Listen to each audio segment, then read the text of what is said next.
Hello guys, welcome back to the channel.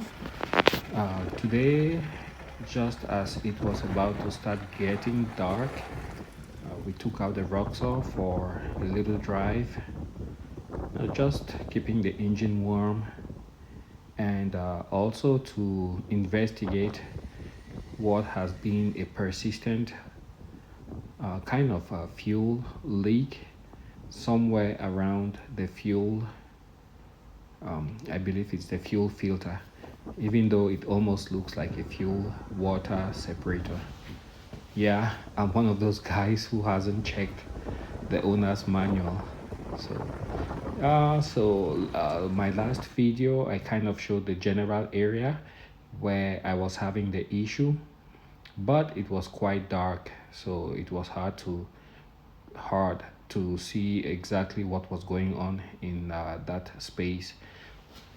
Today, it was quite late in the day, but I decided to take another look and then go through a variety of engine regimes, low RPMs, mid and high, and see if there would be any visible leak of fuel from that area.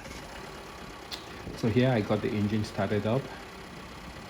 I also changed the tune from economy, low tune, mid, and high to see if any of those states would provoke the leak to occur, and that way I could identify specifically where the gas was coming from or the diesel was coming from.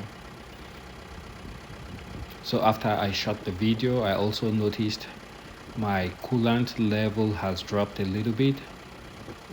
What I found out was previously I had a few hoses that were kind of loose, just a little bit loose. I don't know if they were loose to the point where I could lose coolant through them, but right now I kind of noticed that my coolant level is a little bit low.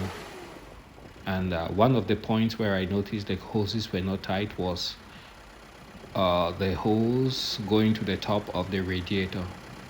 So that I had to loosen the clamp a little bit and then push the hose in to get it firmly seated, and then I secured it with the clamp. So as you can see, I'm going through a variety of RPMs here, trying to see if I could provoke the leakage, which I could not do successfully. So it's still a mystery. It appears the leakage occurs somewhere towards the top, because I could see leaks, at the very top of that housing, like you can see right here.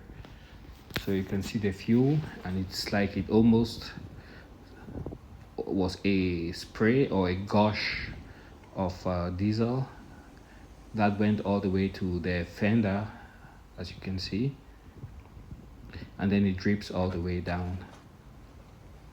How big of a leak this is, I'm not sure, but at the very bottom there is it appears you can use some kind of a pipe wrench or crescent wrench and take that unit apart. So the way you would do that would be to use the crescent wrench at the bottom, and then you will spin it free, and then you can see what all is inside.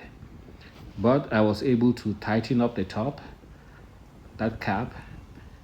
It didn't appear to be loose at all, but I was able to crank those four little bolts a little bit, just a tiny bit, to make sure it was secure. Look around the engine to check for leaks. That is where you would have the turbo leak, where you have that intake. Diesel Freak makes a very good intake unit, and I still don't have it. I just have the single intake bracket that holds that intake tubing in place. So with that being said, of course I took the Roxor out to for a little spin around my my little trailer. So there I go, just having fun, and I put it on the high power output, so P2, on the Dieseltronic tune, variable tune. So I'm using the P2 setting here, which is like the maximum power, and it's just amazing how that engine roars to life and spins those 35-inch wheels. And those wheels, I should say, they're pretty heavy too. When you look at them sitting on the axle, those axles look almost like matchsticks, but somehow they handle those 35-inch tires without complaining. As you can see, you can actually have the tires spinning. I don't have any differential lockers in the back or front, so those are open differentials, and right now I'm on two-wheel drive. As you could notice when I turn the wheel lock to lock, if you are at the extreme, then you hear the power steering pump squealing. And without the factory bumper, 35-inch tires, and the BMF 5.5-inch lift kit, you don't have any issues at all with rubbing or anything. When you install that kit, just remember to orient your brake lines. That way they're not, the tires don't interfere with the brake lines.